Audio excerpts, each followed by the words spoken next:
بسم الله والحمد لله صلى الله وسلم وبارك على أشرف الأنبياء والمرسلين نبينا محمد وعلى آله وأصحابه أجمعين. السلام عليكم ورحمة الله وبركاته. abatuwuliriza balungi tendereza Allah subhanahu wa ta'ala. Oyo Allah subhanahu wa ta'ala nanyini kutendebwa n'okutendebwa okujjuvu okutali mu bukendeevu wonna, kakasa nti yasinzibwa mu butuufu oyo awaniridde entunnunsi zaffe, oyo akwatiridde obulamu bwaffe n'embeera yaffe, era kakasa nti Owekitiibwa Muhammad sallallahu alayhi wasallam mubaka we oyo eyajja okujja ebitonde mu kusinza ebitonde abiyigirize okusinza omutonzi eyatonda ebitonde. Musaba Allah subhanahu wa ta'ala atulungamire ebyo by'ayagala, atwewaze by'atayagala, atuwonye obubi bw'emyoyo gyaffe n'ebikolwa byaffe bibi, atuwonye obubi bw'emyoyo gyaffe n'ebikolwa byaffe bibi, aleme kutumma bulungamu olw'ebikolwa byaffe bibi n'emyoyo gyaffe n'obubi bw'emyoyo gyaffe, atulungamye era ebyo by'ayagala era by'asiima, atuwe enkomerero esinga okubeera ennungi, beera olunaku lwe okumusinkana tubeeremu abagenda okubeera nga beesiima. Ab'ebitiibwa abatuwuliriza abalungi, daruso yayita nayogera ku kusuubira, n'endaga nti kuyingiramu shiriki omunene, shiriki w'emyoyo gwe gikola, n'ennyonnyola ddi okusuubira lwe kuyingiramu shiriki omunene. Olwaleero tugenda kulaba omuteeko omulala mu miteeko gya shiriki omunene akolebwa omwoyo, insha Allahu ta'ala. Nga tetunnaba kugenda maaso na musomo guno olwaleero, nsaba tudde ku kye twalagaana ekyokubeera nga mbajjukiza buli lwe ntandika omusomo guno definition, okunnyonnyola kye bayita shiriki. Naye olwaleero njagala nnyonnyole ne tawhid kyeki, oluvannyuma lyoke nnyonnyole ne shiriki kyeki. Tawhid kitegeeza ifraadullahi ta'ala bima yakhtassu bihi, ifraadullahi ta'ala bima yakhtassu bihi, qawla Allah subhanahu wa ta'ala n'ebyo byeyawulidde ye, okwawula Allah subhanahu wa ta'ala mu ebyo byeyawulidde ye, mina rububiyati ng'obulezi bwe, wal uluhiyati n'okusinzibwa kwe, wal asma'i was sifati n'amannya ge n'ebitendo bye.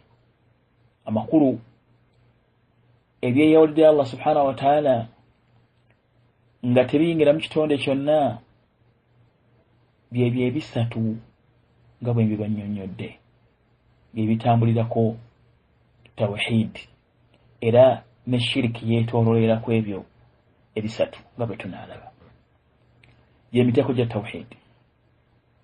Shiriki kitegeeza taswiyatu ghayri llahi billahi, wekwenkanyankanya ebitali Allah ng'obyenkanyankanya ne Allah fima huwa min khasaisi llahi ta'ala, mu ebyo byeyawulidde Allah subhanahu wa ta'ala. Kati nsaba ogatte definition eyasoose ya tawhid ogigatte ne definition eya shiriki, kwekwenkanyankanya ebitali Allah ng'obyenkanyankanya ne Allah mu byeyawulidde Allah. Tawhid kyeki? Kwe kwawula Allah subhanahu wa ta'ala mu ebyo ebyeyawulidde ye. Amakulu buli lw'okyusa ebyeyawulidde ye n'obeera nga omwenkanyankanya mu byo n'ebitonde, obeera okoze shiriki obeera okoze shiriki obeera omugasseeko ebyo omugasseeko ebintu ebirala mu ebyo ebyeyawulidde ye nga bikolerwa ye yekka nga bwe kibeera kitiibwa kyeyawulidde ye yekka n'obeera nga okigabanyizaako n'ebitonde ebyatondebwa obutonde bwabwe. Olulimu lw'ekyalo ebitiibwa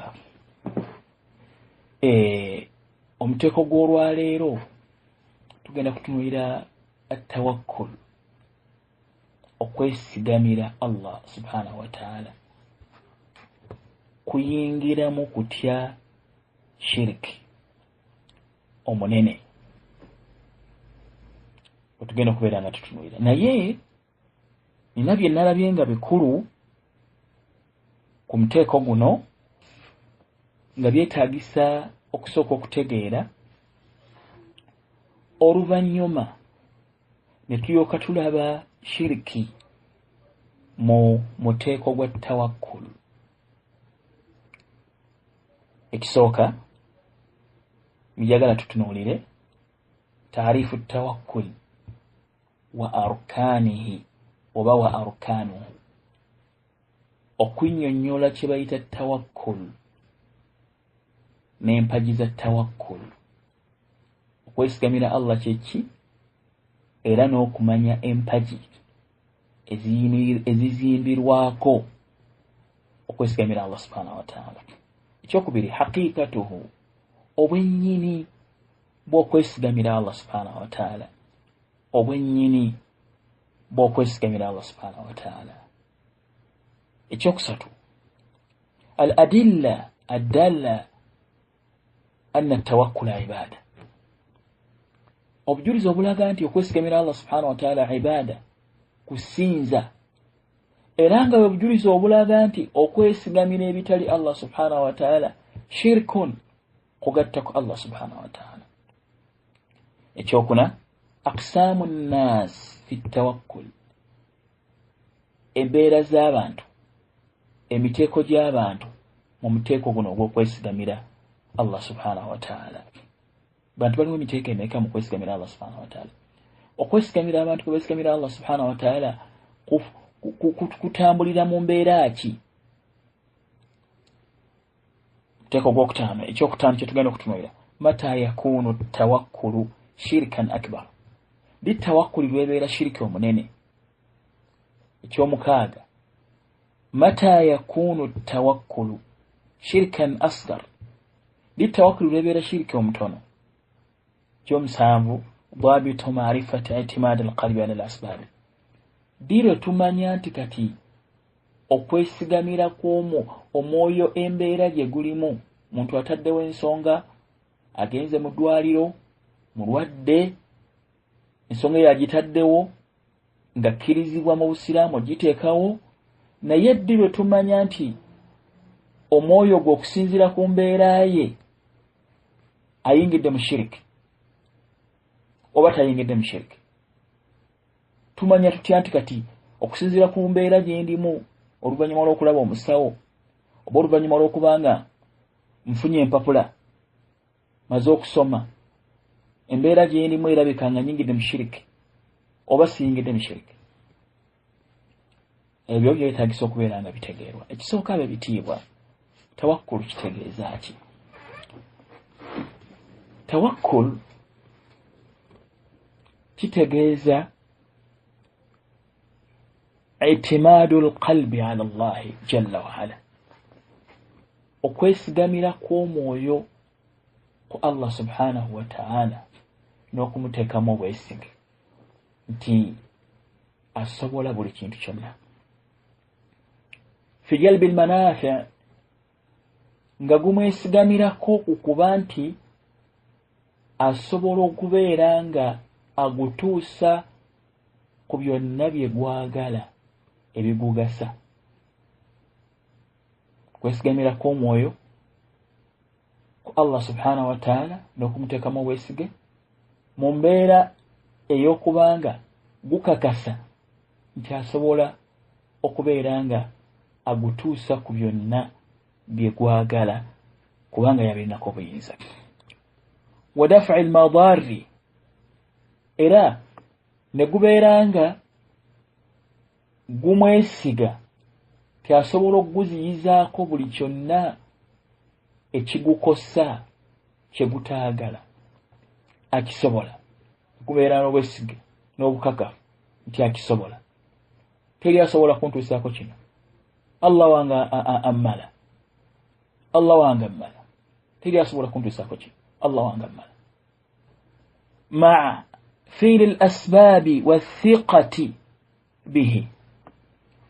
Bwe gumala okuba nga gumwesize nti asobola okugutuusaako bye gwagala era asobola okuguziyizaako bye gutaagala, guteekawo ensonga ezo Allah subhanahu wa ta'ala ze yakkiriza okubanga ziteekebwawo. Mathalan, ekyokulabirako, omuntu okubanga musuubuzi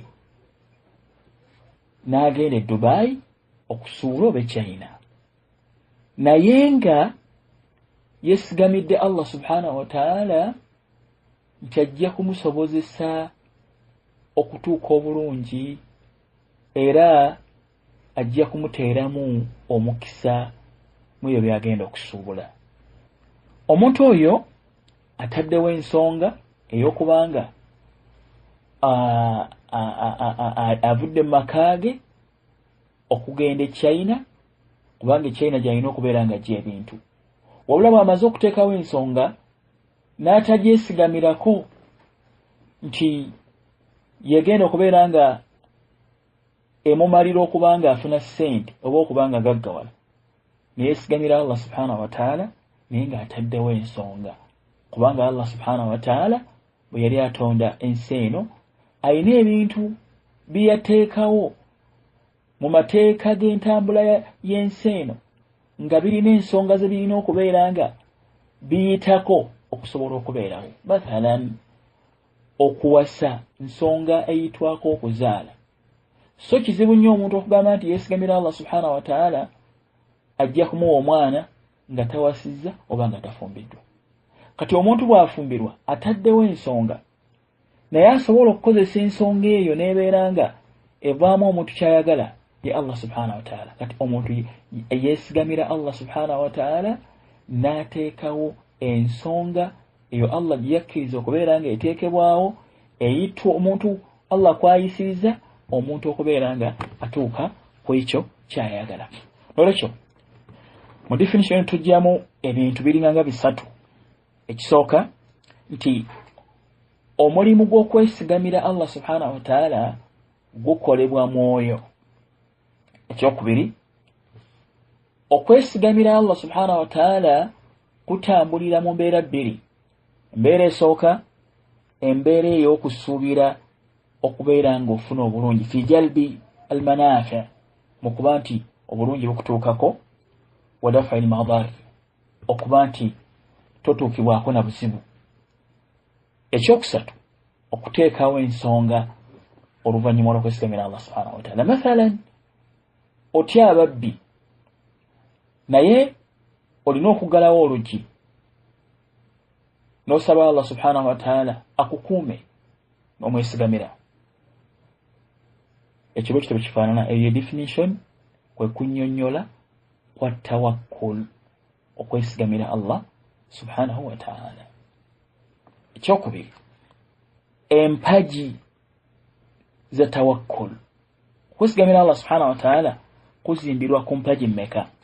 Kulina empagi ssatu. Ibn al-Qayyim rahmatullahi alayhi ziyayogera mu kitabo kye bayita Madarij as-Salikin.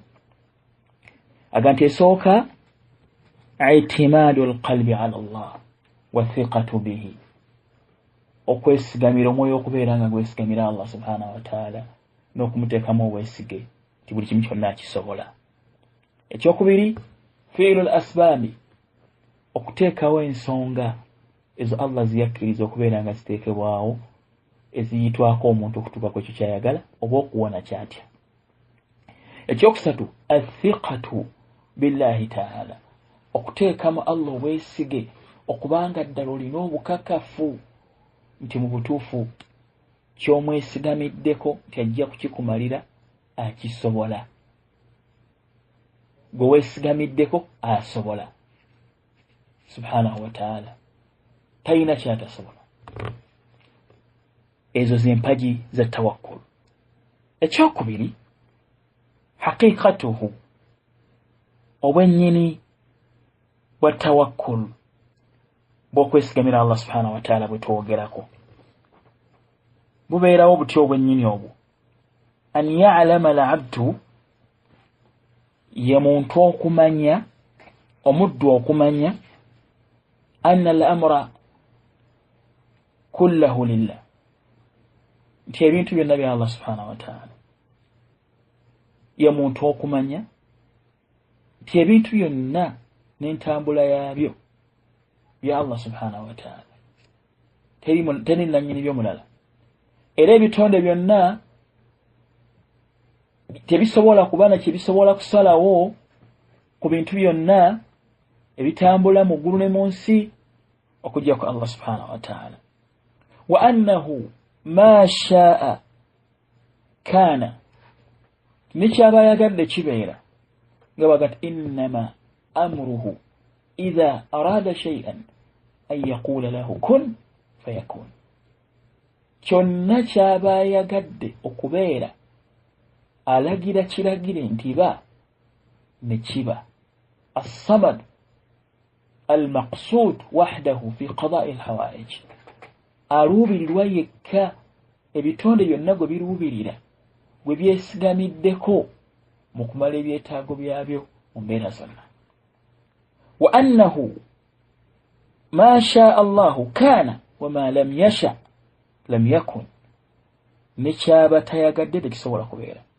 wa annahu era omuntu n'amanya nti huwa nafi'u nti yasalawo okubanga omuntu afuna ekyo kyonna kyayagala okubeera nga akituukako ekirungi yasalawo obi bwonna okubeera nga butuuka ku muntu al-mu'ti al-mani' awa era amma muntu okubeera nga ekyakimanya ti si kyamulala okujja ku Allah subhanahu wa ta'ala ensonga endala mu kwesigamira Allah subhanahu wa ta'ala kuno mu butuufu bwakwo muteekeddwa okubaamu ensonga zino zombiri ensonga esooka tafwid al-amri ila Allah okuzza ensonga zo zonna eri Allah subhanahu wa ta'ala n'ozimukwasa ng'omubaka bwe yagambanga mu dduwa emu gye yasomanga ng'agenda okwebaka Allahumma inni aslamtu nafsi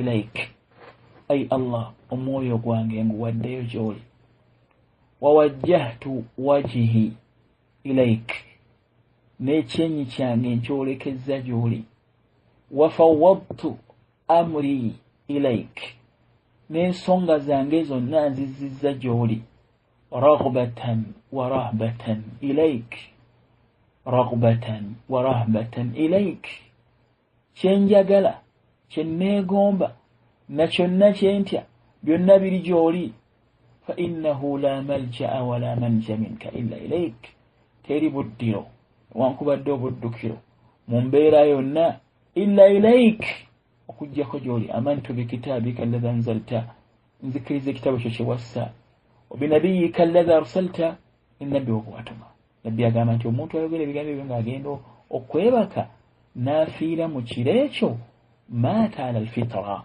أبا في ردكو بالسلام وبتوف سونغ جغالي تقريكك سونغ يقصة الأدلة الدالة أن التوكل عبادة وبجورس أولاغا أنت وكويس جميل الله سبحانه وتعالى قسينزا era n'omuntu akyusa okusinza okwo n'akukolera ebitali Allah subhanahu wa ta'ala abeera akoze shirik aya esooka nga nkulu nnyo eri mu suratul Maida aya ya 23 agamba Allah subhanahu wa ta'ala wa ala Allahi fatawakkalu in kuntum mu'minin neri Allah ne ku Allah ne Allah gwe muba mwesigamizaako ensonga zammwe bwe mubeera muli bakkiriza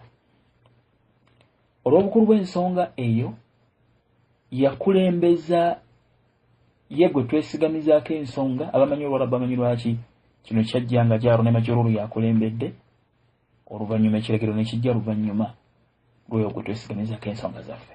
wa ala llahi fatawakkalu in kuntum mu'minin, ne ku Allah kwe muba mwesigamiza ensonga zammwe, ne Allah kwe muba mwesigamizaako ensonga zammwe, in kuntum mu'minin, bwe mubeera muli bakkiriza abatuufu.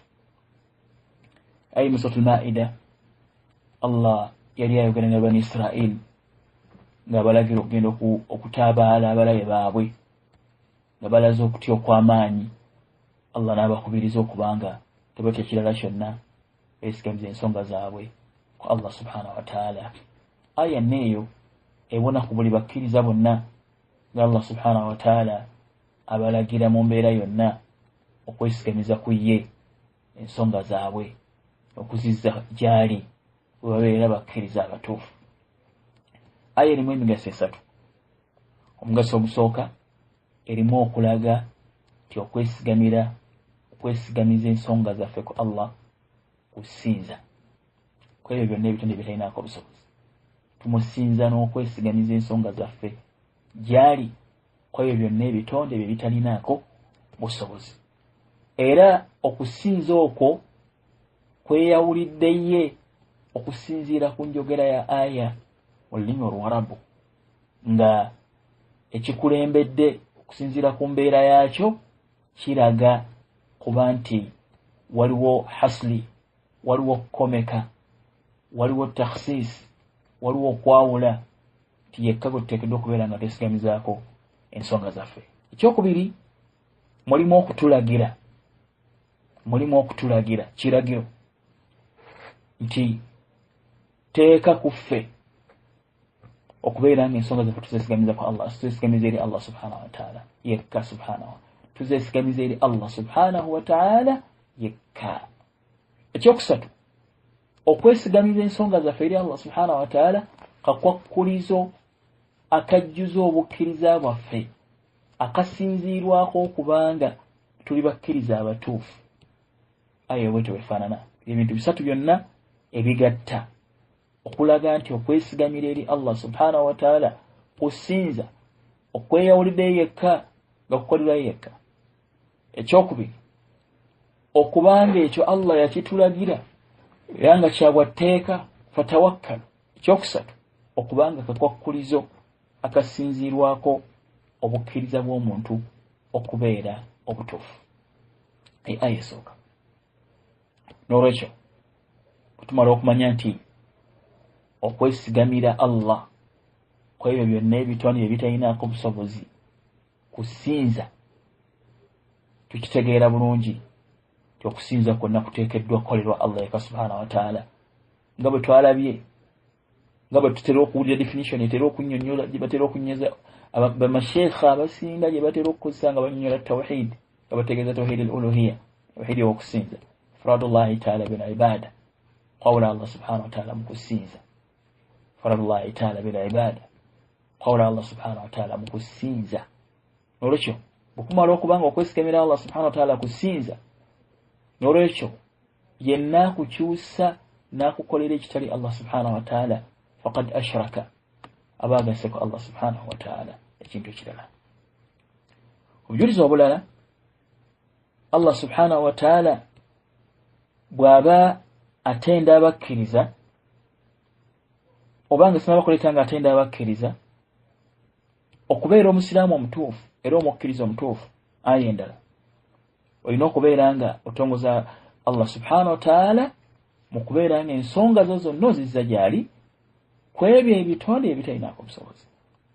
Aga nti fa alayhi tawakkalu in kuntum muslimin, gy'ali ye muba mwesigamiza ensonga zammwe bwe mubeera muli basiraamu abatuufu, bwe mubeera muli basiraamu abakkiriza. Iyo aya mu Suuratul Yunus aya 84, Musa ng'agamba abantu be ti bwe muba muli basiraamu abatuufu ensonga zammwe muzeesigamiza eri Allah subhanahu wa ta'ala.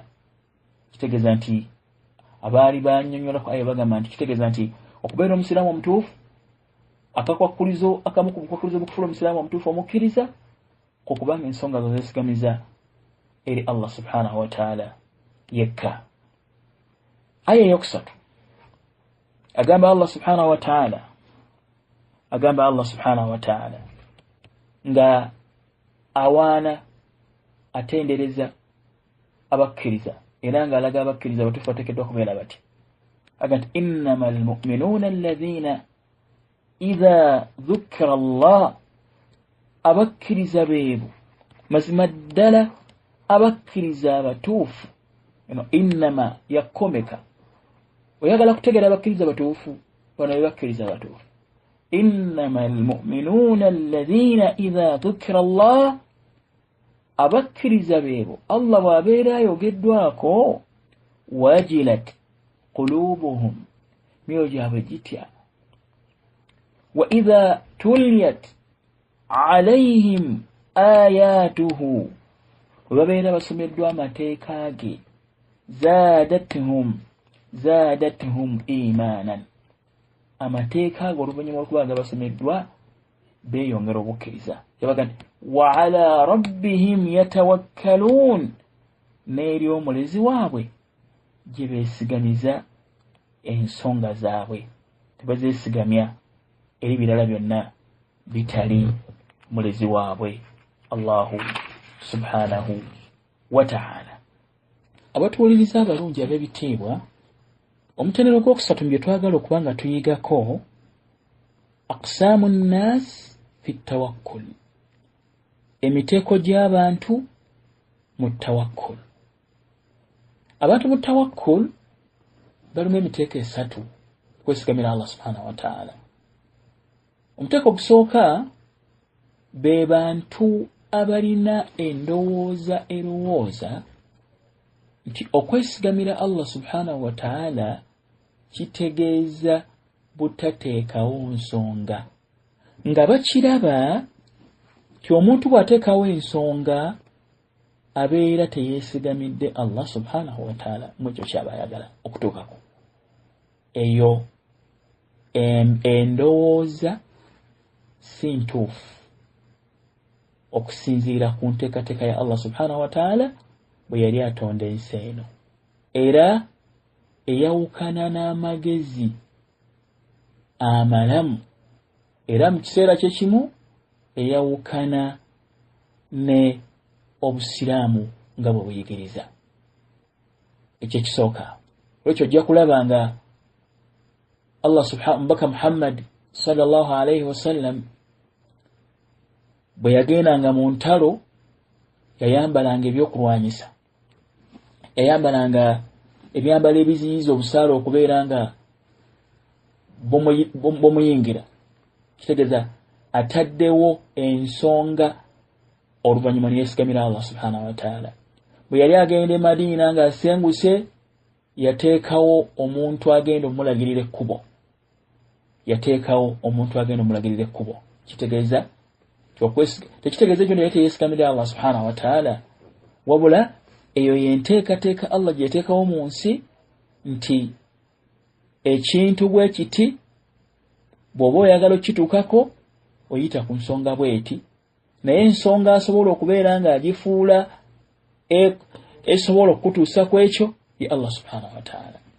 Omuteeko gwokubiri be bantu abeesigamira ensonga zaabwe zibabeera bataddewo, nga balaba nti Allah subhanahu wa ta'ala tasobola kubatuusa ku kye baagala okuggyako ensonga zaabwe zibataddewo ze zibatuusa ku bye baagala. Mathalan, omuntu eri abalina endowooza nti omuntu bw'agenda ew'omusawo nga mukugu nnyo ateekeddwa okuwona, omusawo yalina okumuwonya ayagala oba tayagala. Eyo endowooza si ntuufu, eyinza n'okuyira mu shiriki nga bwe tunaalaba. Omuntu bw'asoma teeka ateekeddwa okubeera obulungi mu nsi era alina okufuna omulimu. Eyo endowooza si ntuufu. Olwo omuntu n'abeera nga ensonga gy'ataddewo gye yeesigamiddeko omuntu bw'awasa teeka alina okuzaala, omukyala bw'afumbirwa teeka alina okuzaala. Lwaki tazaala ng'ate abalala bazaala? Nedda. Naye endowooza nayo si ntuufu ey'okubanga omuntu alowooza nti ekisobola okumutuusa ku by'ayagala y'ensonga gy'ataddewo. So nga ensonga gy'ataddewo Allah subhanahu wa ta'ala yagitonda era yasobola ogifuula ekola oba etakola. Gomutendera gwakubira mu bantu makulu ezo tarafan abo benkanankana babeerawo ne wasatun n'abali mu makkati. Abali mu makkati nga yenzikiriza entuufu be bantu abakkiriza abeesigamira Allah subhanahu wa ta'ala bamala ne bateekawo n'ensonga. Beesigamira Allah subhanahu wa ta'ala bamala ne babeera nga bateekawo ensonga ezo Allah subhanahu wa ta'ala ziyakkiriza kwabayisiriza okubanga batuuka ku ebyo bye baagala okubeera nga batuukako. Gwe mutendero gwokusatu buli muntu yenna gw'ateekeddwa okubeera nga abeeramu. Njagala mbeeko ne byenjogera ku nsonga eno nga ngaziyamu katono. Ensonga ze tuteekawo azifuula ezikola oba ezitakola ye Allah subhanahu wa ta'ala. So si zo nga zo kubanga ye mutonzi waazo yamanyi n'okumanya ebigenda okujja n'ebinaabaawo, yamanyi n'okumanya ebigasa omuntu n'ebitamugasa. Nolwekyo bwe tumala okuteekawo ensonga tulina okumanya nti azifuula ezikola ye Allah subhanahu wa ta'ala. Bwe tumala okuteekawo okusoma ne tusoma tulina okumanya nti afuula okusoma kwaffe okw'omugaso ye Allah subhanahu wa ta'ala. Bwe tumala okusuubula tulina okumanya nti afuula bye tusuubudde okubanga bitufuula ab'enjawulo ye Allah subhanahu wa ta'ala. Bwe tumala okuzaala abaana tetulina kubeesigamirako nti abaana abo bateekeddwa okubeera nga bayitamu, bateekeddwa okubeera nga batuyamba, bateekeddwa okubeera nga babeera bwe bati. Nedda, tutaddewo ensonga ne tubasomesa n'okubasomesa naye asobola okufuula ensonga eyo ekola ye Allah subhanahu wa ta'ala. Ab'ebitiibwa njagala mbawo ekyokulabirako nti ensonga zisobola okubeerawo naye ne zitakola. Allah waba takkiriza nti nno ekintu ekyo kibeerewo newankubadde nga atulagira okuteekawo ensonga naye yasobola ozikozesa etulyoka tutuuka ku kyetwagala. Ekyokulabirako, abantu ba Musa alayhi salatu wassalaamu baali mu bantu abakkiririza mu nsonga era nga bakimanyi nti ensonga bwe ziba teziriiwo tebasobola kubeera nga bawona. Mathalan, baatuuka ku nnyanja nga bava Firawuno nga ajja abagoba ne bagamba nti balengera ennyanja nga bakimanyi nti buli ngeri yonna bawedde kubanga ensonga emanyiddwa nti Allah gye yassaawo y'abantu kubeera nga batambulira ku maato ku mazzi. Tebalina maato, banaasobola batya okubeera nga bayita ku mazzi kubanga bakimanyi nti ensonga erina okubanga ebataasa n'ebayisa ku ekyo maato oba kubanga bwe bayita lukalu. Bagamba Musa alayhi salatu wassalaamu, inna lamudrakun, abasajja batusanze. Bamala okulengera Firawuno. Musa kyava abagamba nti kalla inna ma'i rabbi sayahdin, Allah wange ali wamu nange ajja kunnuŋŋamya. Musa yamanya nti newankubadde nga ensonga teriiwo naye asobola okukyusa ensi eno era atambuza ebigirimu n'akolanga bw'aba yagadde ye Allah subhanahu wa ta'ala bajja kuyitawo. Oluvannyuma bayitawo nga Allah subhanahu wa ta'ala Musa akubye ku nnyanja emuggo gwe, ennyanja gitaddemu amakubo bwe baayita ne batuuka emitala. Kitegeeza nti akozesa ensonga ya Allah subhanahu wa ta'ala era asobola okulagira ekyo ky'otasuubira ne kifuuka, okulagira ekyo ky'obadde olowooza mu ndowooza endala ne kifuuka embeera endala okusinziira ku buyinza bwe n'amaanyi ge subhanahu wa ta'ala. Ekyokubiri, Nabi Muhammad sallallahu alayhi wa sallam era asenka okuva e Makka okugenda e Madiina yateekawo ensonga. ne bateekawo omuntu gw'anaatambula naye Abubakar Siddiq radiyallahu anhu, ne bateekawo anaababuulira amawulire agafa mu balabe, ne bateekawo n'anaabeerawo okumpi mubaka we yali ali ng'alundirawo ebisolo mu kuba nti aziiza okuba nti balaba ebigere by'abantu abayiseewo. Naye newankubadde nga bateekawo ensonga ne beekweka, abalabe baatuuka mu kifo ekyo. Nabbi sallallahu alaihi wasallam Abubakar agamba nti ne bamala batunula, singa omu ku bo yalingiza n'atunulako wansi yanditulabye. Singa omu ku bo yatunula wansi yali asobola okubeera nga atulaba. Kitegeeza ki ekyo?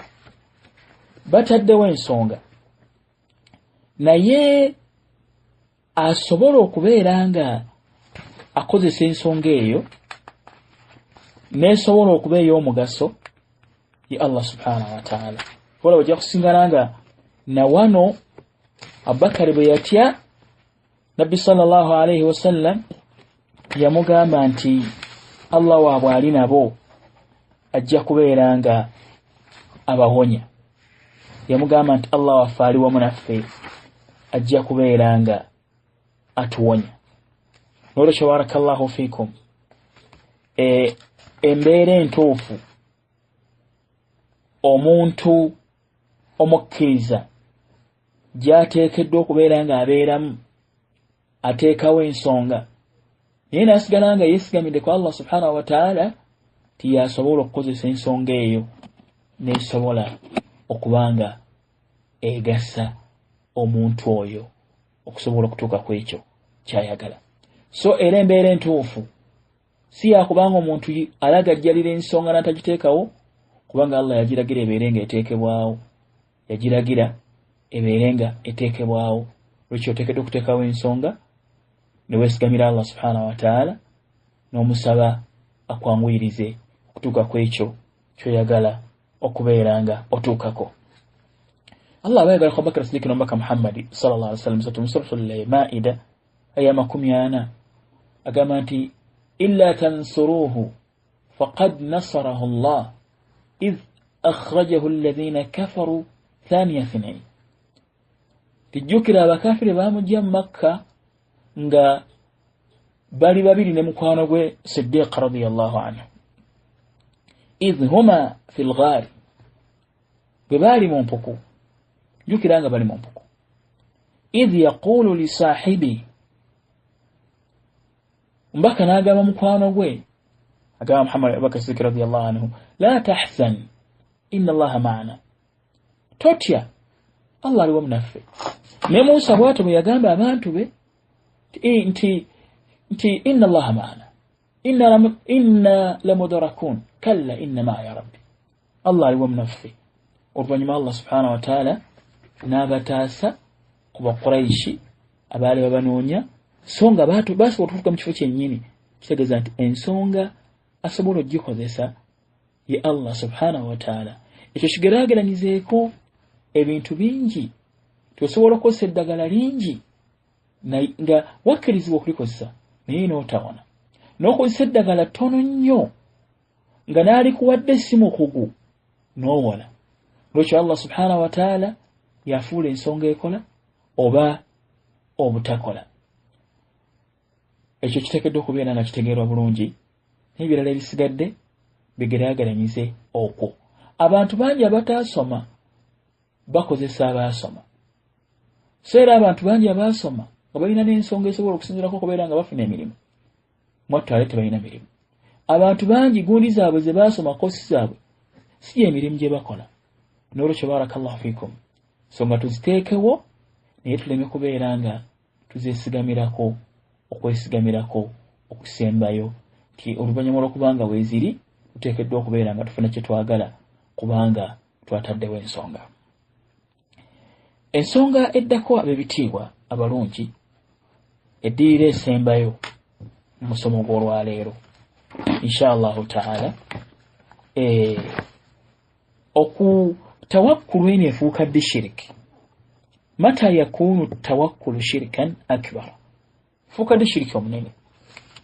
Sheikh Khalid Al-Hamid eyanukula ensonga eyo nekyo ekibuuzo n'akireeta wayakunu tawakkulu shirkan okwesigamira ekintu kyonna ekitonde kubeera shirkan akbar shirki munene بأن يتعلق الإنسان بشيء لا يمكن أن يكون له تأثير يمونتو kwesigamira ku kintu kyonna nga tekirina busobozi kwekyo kyakyesigamideko wayatamidu alai i'timadan kamila nakyesigamirako okwesigamirako okujjuvu mu'ridan anillah nga yesambye Allah subhanahu wa ta'ala huwa tawakkul sirri okwo kwesigamira okwekyama wesigamira abafa bali mu ttaka bajjajja tibajja kusobola okubeera nga bakumalira efunfugu lyotadde mu mulyango lijja kusobola okubeera nga likumalira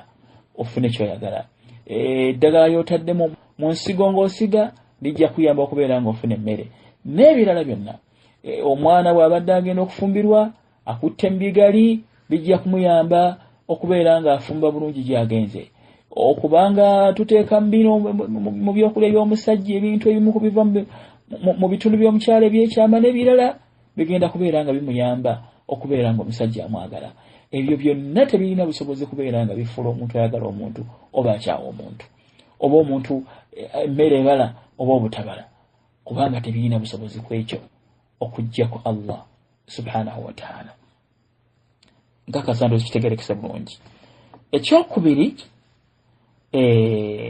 موفونزه ومن الشرك الأكبر أيضا أن تتوكل على غير الله فيما لا يقدر عليه إلا الله وكبانغا ويسكمي لك شيء الله سبحانه وتعالى فبيكتيناكم بسوز وكجيك الله سبحانه وتعالى يك سواء كان هذا الذي يتم التوكل عليه حيا ويسكمي دكو تشيرامو مونتو ويسكمي دكو jajja akuweereza eddagala n'ebirala amayitan oba mufu naam ng'okutonyesa enkuba oluzaalo nti oyo ajja kumpa oluzaalo mulamu baga nti oyo agaba oluzaalo n'omwesigamirako timulengeri yonna yajja kumpa oluzaalo oba okoze shirkan akbar wakadhalika yakunu shirkan akbar واسكمل كتاب الله سبحانه وتعالى بلا شرك منين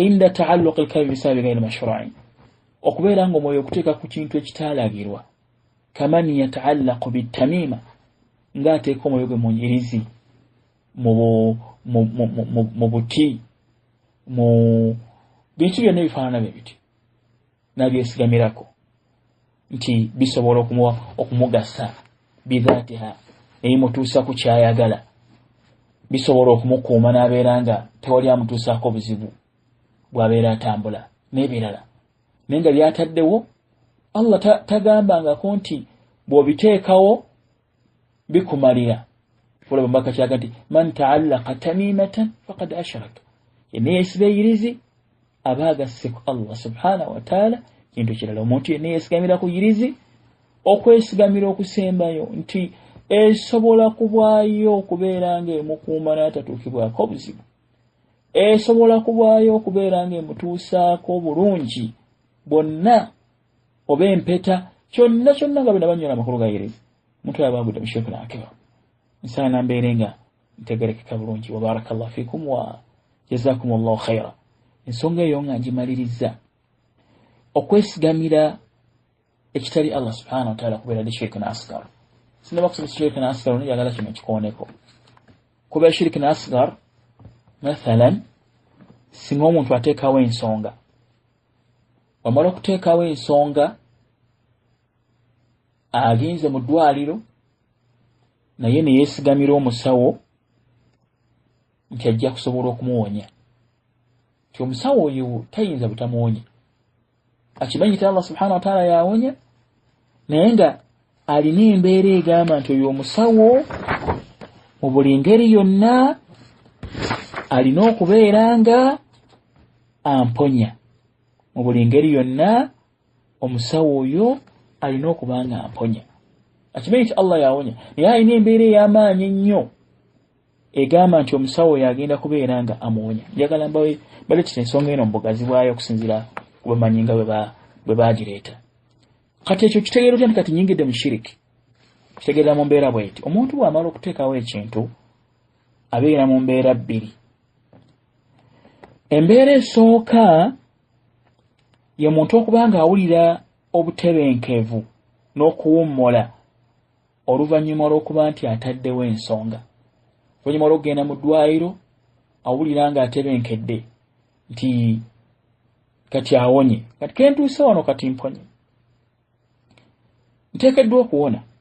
Siyinza kujja wonesi wano. Eyo embeera esooka. Embeera endala y'embeera ey'okubanga omuntu just awulira buwulizi nti atebenkedde olw'okubanga ataddewo ensonga naye nga tagyesigamirako kwesigamirako okusembayo nti ateekeddwa okufuna ky'ayagala. Oyo aba tagudde mu shiriki.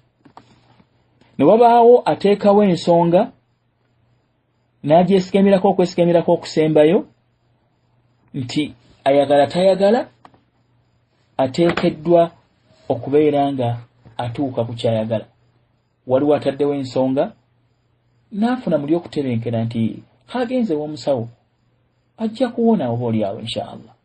Oyo waali naye nga talina kugyesigamirako okwesigamirako okusembayo. Ne wabaawo agenze w'omusawo n'abeera nga yeesigamira ku kuba nti agenze w'omusawo okwesigamira okusembayo kyayagala tayagala ateekeddwa okubeera ng'awona. Oyo abeera shiriki. Wabaawo alina empapula ze nga yamala okusoma n'azeesigamirako okwesigamirako okusembayo kyayagala tayagala ateekeddwa okubeera ng'afuna omulimu. Oyo abeera shiriki. So empapula omuntu bw'aziwaayo naye ng'alina essuubi nti n'obutebenkevu nti osanga Allah subhanahu wa ta'ala anabakkiriza nja kubeera ng'afuna omulimu. Oyo aba tagudde mu shiriki.